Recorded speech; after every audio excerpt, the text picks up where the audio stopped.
क्या आप जानते हैं भारत का एक ऐसा साम्राज्य था जिसे भारत का स्वर्ण युग कहा जाता है, जहां कला, विज्ञान और शिक्षा सब कुछ अपने चरम पर था। जानिए गुप्त साम्राज्य की वो बातें जो हर विद्यार्थी को जाननी चाहिए। जय हिंद दोस्तों, स्वागत है आप सभी का जीशु एजुकेशन पावर पर। आज हम पढ़ेंगे गुप्त साम्राज्य का इतिहास और परीक्षा में पूछे जाने वाले 15 महत्वपूर्ण प्रश्न।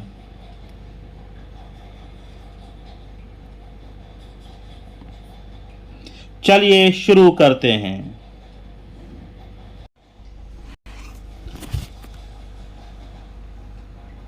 पहला प्रश्न, गुप्त वंश का संस्थापक कौन था?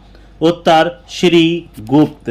श्री गुप्त ने वंश की नींव रखी थी, जो आगे चलकर भारत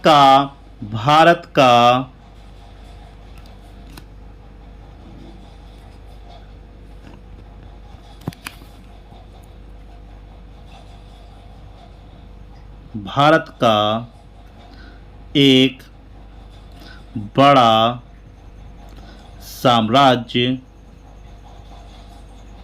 बना।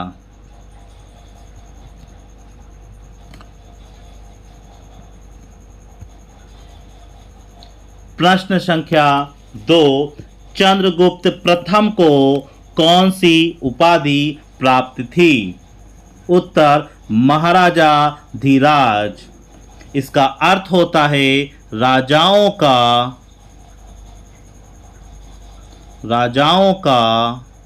राजा।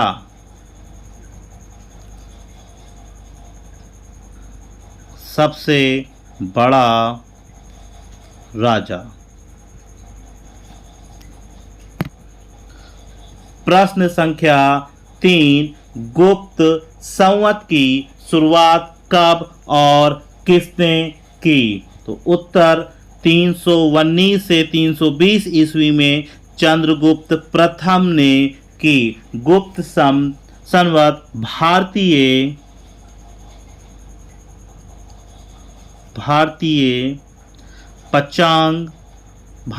पंचांग का प्रसिद्ध काल गणना है। गुप्त संवत भारतीय पंचांग का प्रसिद्ध काल गणना है। प्रश्न संख्या 4, समुद्रगुप्त को किस नाम से जाना जाता है? समुद्रगुप्त को भारत का नेपोलियन कहा जाता है। समुद्रगुप्त ने कई राज्यों को जीतकर विशाल साम्राज्य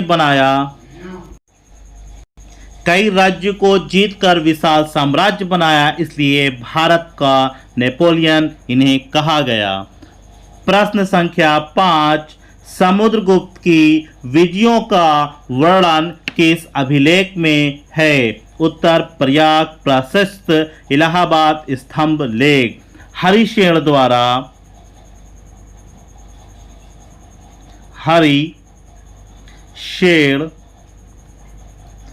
द्वारा रचित इस लेख में इसका विवरण मिलता है। प्रश्न संख्या 6, समुद्रगुप्त ने कौन सा यज्ञ करवाया था? तो समुद्रगुप्त ने अश्वमेध यज्ञ करवाया था। अश्वमेध यज्ञ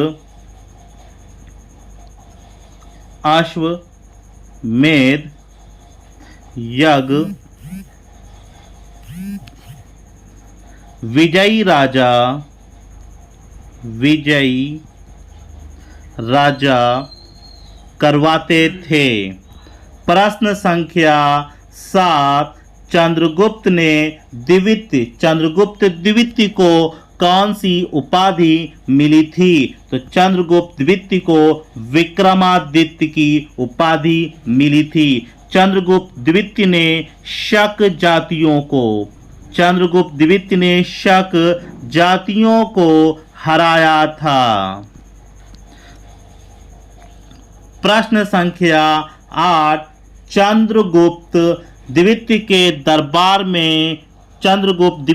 दरबार में कौन कौन थे? तो उत्तर, चंद्रगुप्त द्वितीय के दरबार में 9 रत्न थे, 9 विद्वान थे, जैसे कालिदास,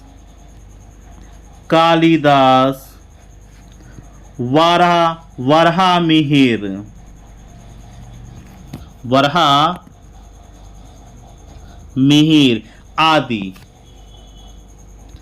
प्रश्न संख्या 9, गुप्त साम्राज्य की राजधानी कहाँ थी? तो गुप्त साम्राज्य की राजधानी उज्जैन। उज्जैन उस समय का प्रमुख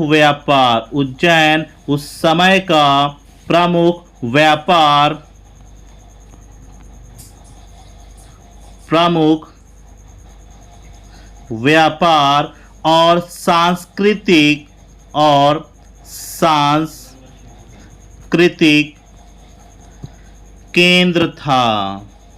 प्रश्न संख्या 10, नालंदा विश्वविद्यालय की स्थापना किसने की थी? तो नालंदा विश्वविद्यालय की स्थापना कुमारगुप्त महेंद्रादित्य ने की थी। ये विश्वविद्यालय शिक्षा का अंतरराष्ट्रीय शिक्षा का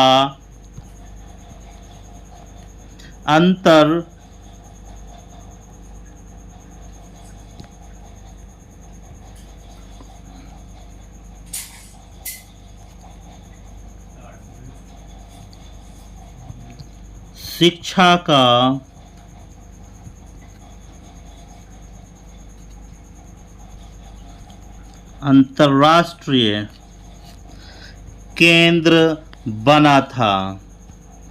प्रश्न संख्या 11, कुमारगुप्त ने हेनस्वांग ने किस नाम से लिखा था?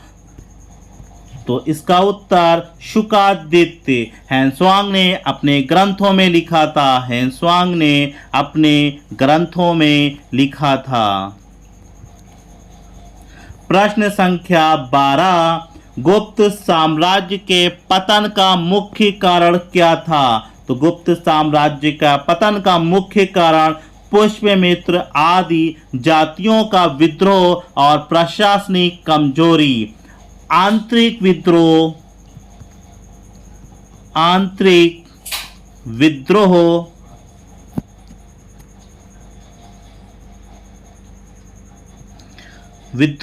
और बाहरी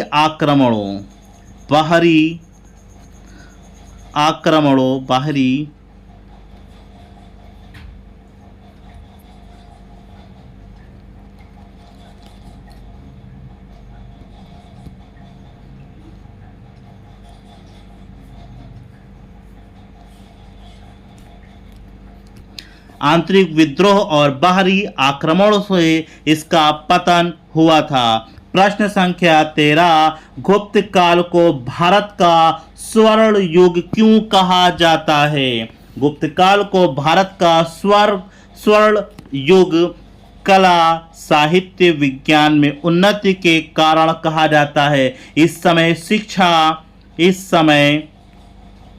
शिक्षा, कला, खगोल शास्त्र आदि में बड़ी प्रगति हुई थी।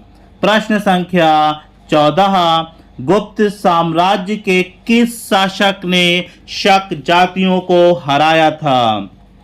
इसका उत्तर चंद्रगुप्त द्वितीय ने शक जातियों को हराकर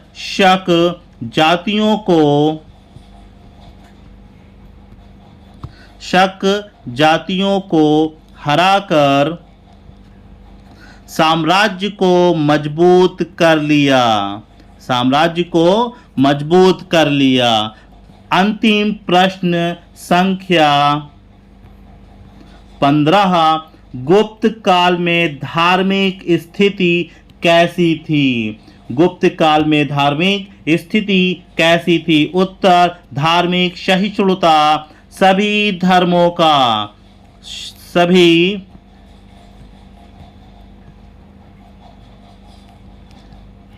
सभी धर्मों का सम्मान किया जाता था।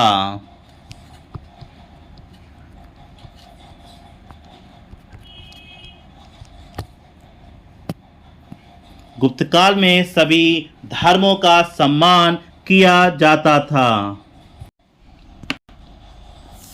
तो दोस्तों, ये थी गुप्त साम्राज्य की पूरी कहानी और उससे जुड़े 15 महत्वपूर्ण प्रश्न। अगर ये वीडियो आपको पसंद आई हो या आपकी पढ़ाई में मदद मिली हो तो वीडियो को लाइक करें, चैनल को सब्सक्राइब ज़रूर करें और कमेंट में बताएं कि अगला वीडियो किस टॉपिक पर होना चाहिए। मिलते हैं अगले वीडियो में, तब तक के लिए पढ़ते रहिए और आगे बढ़ते रहिए। धन्यवाद।